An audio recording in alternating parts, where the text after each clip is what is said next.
안녕하세요. 오늘은 벌써 11주차 여행사연 소개 시간입니다. 오늘도 다양한 사연을 읽어드릴 저는 클매직이고요. 이벤트가 막바지로 갈수록 더 많은 분들이 사연을 보내주시는 것 같아요. 정말 감사드립니다. 사연 중 시간 관계상 일부 요약 편집한 점 양해 부탁드리고요. 그럼 지금부터 오늘의 첫 번째 사연 소개해드리겠습니다. 홍수진님께서 보내주신 사연입니다.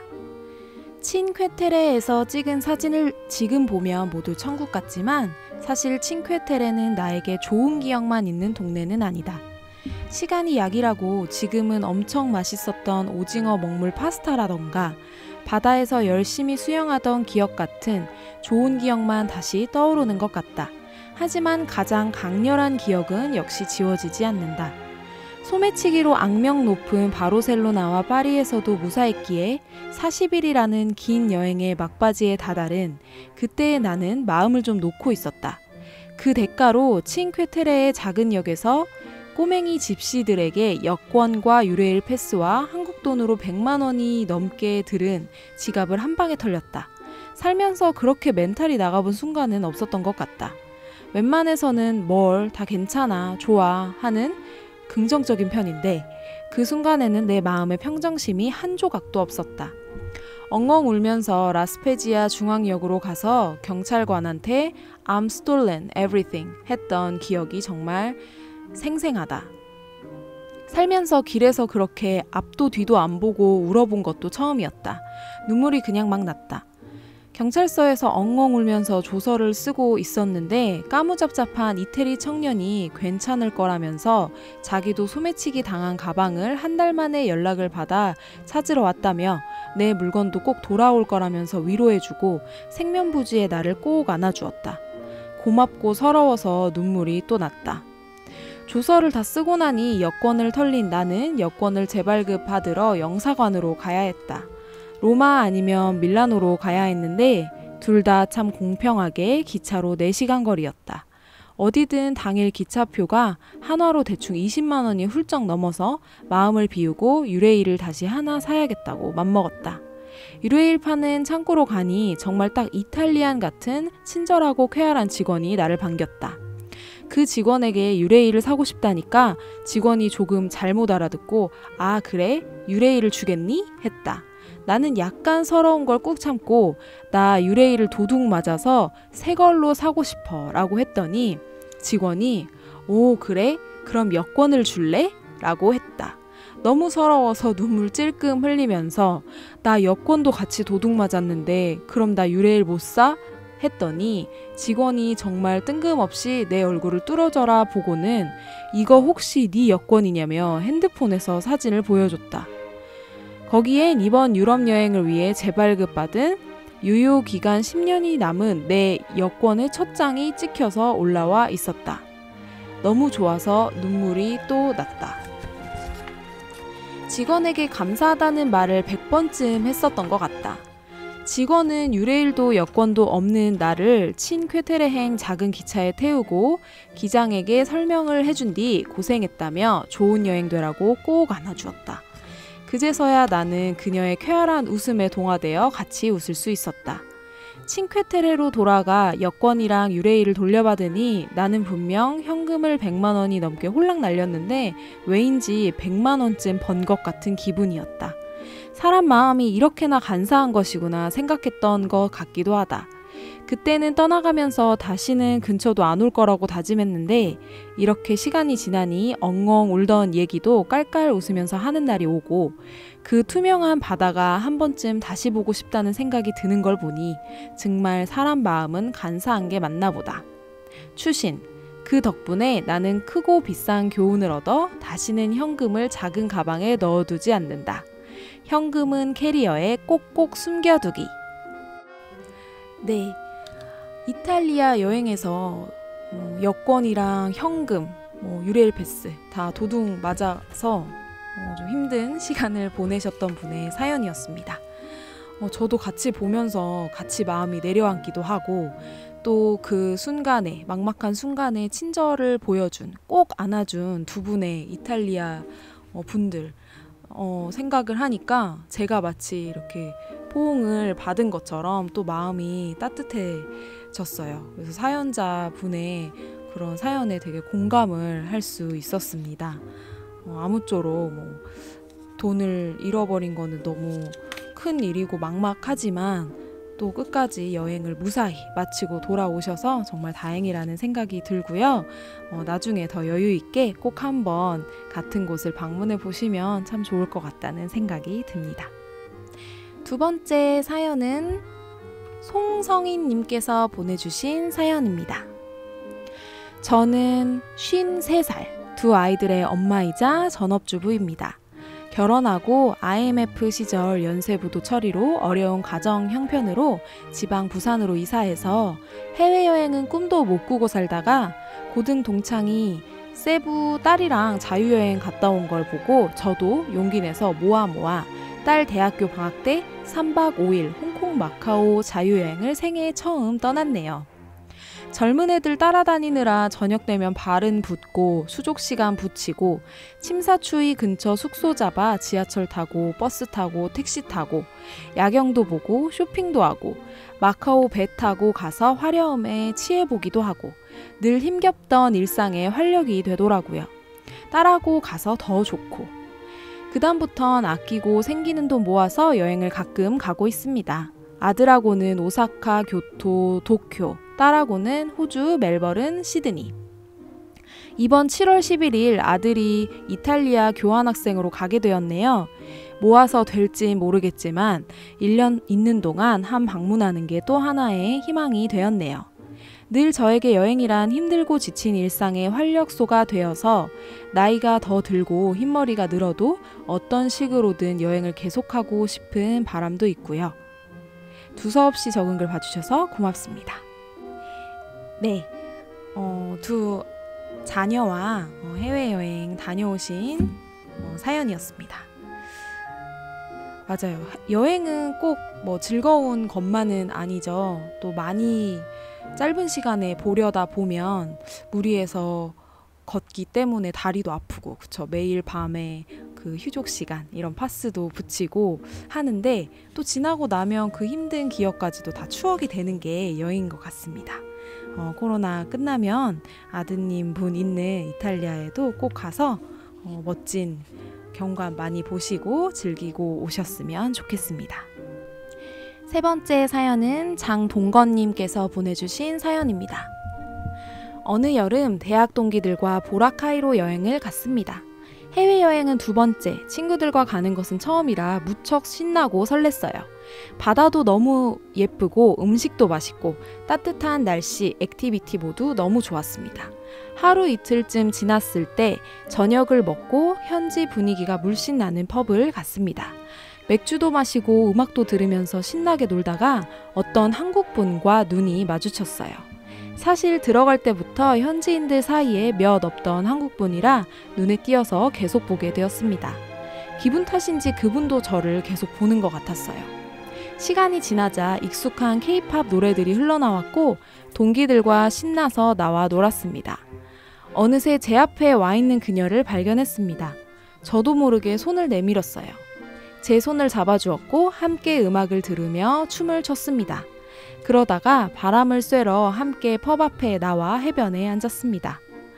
밤늦게까지 서로 얘기를 나눴어요. 신기하게도 마침 한국에서 사는 곳도 가까웠고 겹치는 지인도 있었어요. 함께 온 동기들은 까맣게 잊은 채 시간 가는 줄 몰랐죠. 그때 불어오던 바람, 파도 소리, 웃고 있던 서로의 모습, 습도와 온도도 아직까지 기억나는 듯 합니다. 다음 날에도 만나고 그 다음 날에도 먼저 가는 그녀를 배웅했습니다. 한국에 돌아와서도 연락하고 만남을 이어갔어요. 그때 제가 연극 동아리에서 처음 정기 공연을 준비하던 시기였는데 열심히 준비해서 배역 오디션도 보고 했지만 제가 1순위로 원했던 주연이 되지 못했어요. 우연인지 그녀도 자기 학교에서 연극 동아리를 하고 있었고 비교적 작은 역할을 맡게 되어 조금 슬퍼하고 있는 저에게 그녀가 해준 말이 있습니다. 작은 배역은 있어도 작은 배우는 없다. 그 말이 정말 크게 와닿았어요. 배우로서 한 단계 성숙할 수 있는 큰 깨달음을 줬던 것 같습니다. 제가 맡은 배역에 한 걸음 더 빨리 다가가고 이해하고 사랑할 수 있었어요. 계속 배우를 꿈꾸며 때때로 외롭고 작아질 때가 있는 요즘도 그 말을 떠올리며 힘을 얻고는 합니다. 묵묵히 저의 자리에서 순간순간 할 수 있는 최선을 다하며 언젠가 오게 될 저의 때를 기다리며 꿈꾸는 모든 분들 화이팅입니다. 네, 배우라는 멋진 꿈 꾸시는 보라카이 여행기였습니다. 오랜만에 소개해드리는 여행지에서의 로맨스 사연이어서 굉장히 설레면서 들었고요. 지금까지도 좋은 만남 이어오고 계시다니 네, 정말 축하드립니다. 말씀하신 대로 모든 꿈은 다 멋지고 소중하잖아요. 꼭 원하는 꿈 이루셔서 또 한 번 멋진 여자친구와 좋은 여행 가셨으면 좋겠습니다. 네 번째 사연은 조용찬님께서 보내주신 사연입니다. 여행을 호불호라는 의미로 나누면 곤란하지만 나는 가끔 여행을 평가하기도 합니다. 나는 나의 모든 여행을 클럽메드 여행과 배낭 가이드 여행으로 나눕니다. 나의 첫 외국 여행은 운 좋게도 유럽으로의 배낭 여행이었습니다. 내가 회사를 입사하던 시절에는 해외 연수가 유행이어서 외국에 나갈 수 있는 기회를 얻었습니다. 나는 배낭여행이라는 말에 큰 배낭과 옷과 엄마가 먹으라고 싸준 반찬까지 엄청나게 짐을 쌌습니다. 그런데 공항에서 만난 친구들은 여행 가방에 작은 배낭으로 멋스럽게 서 있었습니다. 돌아보면 그 순간부터 좌충우돌 나의 첫 해외여행은 시작되었습니다. 그리고 나의 또 다른 색깔의 여행은 발리에서 보낸 클럽메드에서의 시간이었습니다. 친구의 소개로 정한 클럽메드라는 여행지는 사실 낯설고 생소한 곳이었습니다. 하지만 처음 입성한 클럽메드는 어린 시절 엄마 손에 이끌려 갔었던 놀이동산과 맞먹는 충격적이고 상상조차 못했던 환상의 여행지였습니다. 클럽메드의 여행은 클럽의 완벽한 준비로 실수 없이 시작되었지만 나의 첫 배낭여행은 처음부터 삐걱거렸습니다. 공항 검색대에서 엄마가 반찬으로 넣어준 고추가 걸렸고 겨우 앉은 비행기 좌석 뒤엔 발로 좌석을 차는 일본 꼬마를 만나서 내가 가진 모든 인내심으로 10시간이 넘는 비행시간을 견뎌내야 했으며 무거운 배낭을 메고 처음 도착한 프랑스에서는 프랑스어가 서툴러서 매표 라인의 줄을 잘못 서서 에펠탑까지 걸어서 올라갔다가 내려와야 했습니다. 거기까지가 작은 해프닝이었다면 다음 행선지 밀라노는 최악이었습니다. 밀라노에서 우리 일행은 숙소에 무거운 짐을 놓아두고 가볍게 맥주를 즐기자며 외출하기로 했습니다. 그런데 숙소 문 앞에 비상 사이렌 불빛이 번쩍거리고 있었습니다. 그 순간 건장한 남자 두 사람이 다가오며 "Excuse me" 라고 말을 걸었습니다. 당황하는 우리에게 그중 한 사람이 설명을 해주었습니다. 주변에 마약 관련 사건이 나서 검사를 해야 한다고 영어로 말을 했습니다. 영어를 알아듣는 동료가 알았다고 협조하겠다고 하였고 그는 우리의 몸수색과 함께 주머니에 있는 지갑까지 모든 검사를 했습니다. 우리가 보는 앞에서 지갑 안에 돈도 하나씩 냄새를 맡고 불에 비춰봐가며 검사를 하면서 자신들은 경찰이라며 믿어도 된다고 하였습니다. 검사가 끝난 후 조심해서 여행하라며 주의를 당부한 후 경찰이라는 그 사람들은 떠났습니다. 우리는 마약 사건이라는 말에 겁을 먹고 근처 가게에서 맥주와 스낵을 간단히 사서 숙소에서 마시자며 외출을 포기하고 되돌아왔습니다. 그런데 집으로 돌아와 짐 정리를 하던 동료가 소리를 질렀습니다. "아이고, 우리가 속았어, 도둑한테." 알고 보니 우리 몸수색을 한 사람은 사기꾼들이었습니다. 그들은 1달러 같은 작은 돈은 놔두고 우리의 100달러들을 몽땅 도둑질해 갔습니다. 여행 중에 이런 일이 생기니 그 순간엔 여행이 싫어졌습니다. 반면 클럽메드 여행은 나의 첫 유럽 여행과 달리 한결 부드러웠고 자연스러웠습니다. 지호들의 안내에 따라 특히 한국인 지호가 있어 언어에 대한 곤란함이 없어서 모든 클럽메드의 행사에 참여하는 데 어려움이 없었습니다. 특히 스포츠를 좋아하는 나는 골프와 양궁, 테니스 등 모든 운동이 좋았지만 그 중에서도 서커스를 하였던 기억은 잊을 수가 없습니다. 지상에서 우선 지오들에게 서커스 동작을 배우고 높은 곳에 올라가서 물론 안전장치를 다 한 후 마중 나오는 지오의 손을 잡고 날아서 반대편으로 건너가는 난이도가 있는 동작을 했던 것은 그때의 긴장감과 심장 떨림을 오랜 시간이 지난 지금도 잊지 못할 만큼 나의 모든 여행 중에서 최고의 순간이었습니다. 그리고 일행 중에 생일을 맞은 친구가 있었는데 클럽메드 키친에서 즉석에서 만든 케이크로 생일을 축하해주던 깜짝 이벤트에 놀랐었고, 무대에서 춤을 추려고 연습하고 있는 나도 몰랐던 나를 발견할 수 있어서 행복했습니다. 여행을 정의하자면 모든 여행이 매력적인 이유는 끝을 알 수 없어서입니다. 나의 힘들었던 첫 배낭여행조차도 스위스 베른에서 반전은 있었습니다. 스위스로 향하는 기차에서 만난 외국 여성분을 만났는데 그녀는 이웃 사람이 한국 사람이라며 한국말을 배웠다고 자신을 소개하며 스위스에 도착하자 우리를 자신의 집으로 초대했습니다. 처음에는 좀 무서웠습니다. 여행이 순조롭지 않았기에 조심스러웠지만 다행히 스위스의 수도 베른은 기대 이상이었습니다. 가난한 여행객인 우리는 스위스 청년의 정보 덕분에 작고 소중한 돈으로 대학가에서 배부르게 식사를 했고, 알프스 산에 올라 자연에게 마음을 치료받고 베른의 강가에서 여유를 찾으며 오랜만에 여행을 즐기는 것 같았습니다. 그리고 다음날 그녀의 초대는 행운이었습니다. 그녀의 집은 동화 속의 집 같은 전형적인 스위스의 전통 가옥이었고 이웃에 산다는 한국인 분들도 와 계셨습니다. 우리를 위한 멋진 연어와 감자로 만든 요리, 맛있게 보이는 빵과 와인과 올리브, 치즈, 잼 등 처음 보는 음식들로 차려진 저녁 식사와 대화는 유럽에서 처음 느끼는 따뜻함이었습니다. 나의 유럽 배낭여행의 마지막 날이 반전을 장식했다면 클럽메드의 마지막 날은 끝까지 열정으로 가득했습니다. 놀랍게도 클럽메드에는 춤을 추는 파티 장소가 있었습니다. 춤을 잘 추지 못하는 몸치였지만 나이트에 가기 전 비즈로 라면으로 배를 채운 후 요란한 조명과 음악에 맞춰 밤이 가는지도 모르게 즐겁게 놀았습니다. 너무 들뜬 나머지 무대 위 기둥에 매달려 춤을 추자 다른 나라 사람들은 까르르 넘어가기도 했습니다. 정말 신선한 경험이었습니다. 주위 사람들은 내가 사업차 여행이 잦았던 탓에 어떤 스타일의 여행이 좋으냐고 많이 묻습니다. 사실 여행에 대한 평가는 짜장면과 짬뽕 중 어느 것이 더 맛있는지를 묻는 것과 똑같은 무척 어려운 일입니다. 어떤 여행은 일정 내내 힘들다가도 낯선 사람의 작은 친절만으로 기억에 남는 시간이 되기도 하기 때문입니다. 그래도 굳이 최고였던 괜찮았던 여행 하나만을 꼽으라고 한다면 나는 1초의 고민도 없이 짜장면과 짬뽕을 모두 먹을 수 있는 짬짜면을 닮은 클럽메드의 5번의 밤과 낮이라고 말하고 싶습니다. 나의 모든 여행은 여운을 남겼습니다. 영어를 더욱 열심히 해야 하고 가기 전에 정보를 수집해야 하고 또 낯선 사람들도 조심해야 한다는 여러 가지 해야 할 것들은 다음 여행을 위한 교훈이 되었습니다. 하지만 클럽메드에서의 여행은 좀 달랐습니다. 여행이란 자유롭고 자연스럽게 시간 속을 유영하며 또 다른 나를 오롯이 느낄 수 있는 시간이었습니다. 여행이 씁쓸한 실수가 담긴 행복의 맛을 느낄 수 있는 한 접시 음식이라면 나에게 클럽메드에서의 여행은 짬짜면이었습니다. 짜장면을 먹을까 짬뽕을 먹을까 망설일 필요가 없는 멋진 한 그릇처럼 말입니다. 클럽메드, 그곳에서의 여행은 완벽했습니다.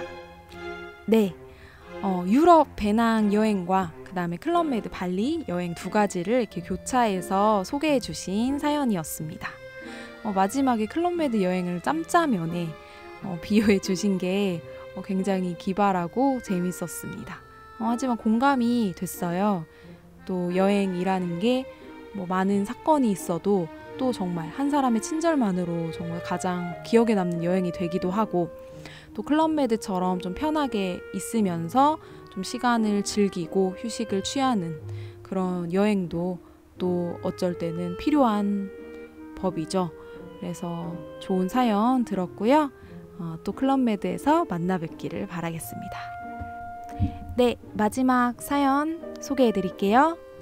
황성원님께서 보내주신 사연입니다. 안녕하세요. 저는 싱가포르에 거주 중인 대학생 황성원이라고 합니다. 2018년은 저에게 뜻깊은 해입니다. 처음으로 유럽 여행을 했거든요. 이전에 일본, 대만 등 주변 나라들 여행은 해봤지만 이렇게 멀리 그리고 가족들과 함께 여행하는 것이 너무 기뻤습니다. 사실 저희 부모님은 해외로 가셔서 자주 일하시고 저는 싱가포르에서 공부하고 언니는 한국에 살아서 만날 시간 맞추기가 굉장히 어렵습니다. 부모님은 아부다비에서, 언니는 한국에서, 저는 싱가포르에서 날라와 이탈리아에서 모두 만났습니다. 기쁘게 로마, 폼페이, 포지타노를 여행하고 맛있는 파스타, 피자, 그리고 에스프레소와 젤라또 같은 디저트까지 너무 맛있게 먹었습니다. 그리고 마지막 피렌체에 갈 무렵 저는 장염에 걸렸습니다. 피렌체에서의 기억은 침대와 화장실 왔다 갔다 한 것밖에 없네요. 생각해보니 우리 가족은 항상 휴양지 스타일의 여행을 즐겼는데요. 처음 배낭여행을 해보니 체력도 힘들고 챙겨야 할 것도 많더라고요. 그래서 그 다음 여행은 클럽메드 푸켓으로 정했습니다.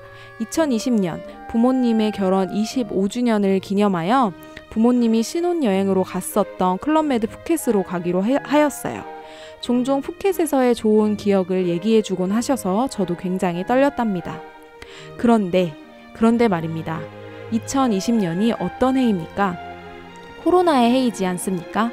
처음에는 전혀 상상도 못했지만 1월, 2월, 3월이 지나면서 점점 상황이 심각해지더라고요. 결국 설마 했던 티켓 취소를 하게 되었습니다. 그렇게 모두 기대하던 여행은 무기 연기되었어요. 그동안 언니는 대학 졸업을 하고 직장을 다니고 아버지는 내년부터 필리핀에서 일하시게 되었습니다. 코로나가 지속하는 지금 가족 해외여행은 꿈도 못 꾸고 있었죠. 다행히 상황이 나아지고 백신 공급도 늘면서 결혼 25주년은 늦었지만 26주년 여행은 해볼 수 있지 않을까 생각 중이랍니다. 네, 이탈리아에서 가족 여행 하신 분의 사연이었는데요. 본인은 싱가포르에 계시고 부모님도 외국에 그리고 언니는 또 한국에 있어서 이렇게 외국 한 공간 다른 나라에서 만나서 여행을 시작하셨는데 그 시작부터 굉장히 재미있게 느껴졌어요. 되게 뭔가 처음 가는 공간에 나에게 가장 익숙한 사람들을 만나는 기분 과연 어떨까 이런 생각도 해보았고요. 맞아요. 코로나 때문에 여행을 취소한 정말 많은 분들이 계시죠. 저를 포함해서. 하지만 이제 끝이 보이는 것 같아요. 그래서 26주년 부모님의 결혼 26주년 여행 또는 뭐 올해가 힘들다면 내년에 27주년 여행은 꼭 이루어질 거니까 잘 다녀오셨으면 좋겠습니다. 네, 여기까지 이번 주 5개의 여행 사연을 모두 소개해드렸는데요. 긴 시간 들어주셔서 감사합니다. 소개된 사연자분들께는 이쿠나 클럽메드 에코백 타월 세트 보내드릴 거고요. 제가 지난주에 클럽메드 아닌 사연도 많이 보내달라고 해서 그런지 정말 오늘은 클럽메드 아닌 사연이 훨씬 많았어요.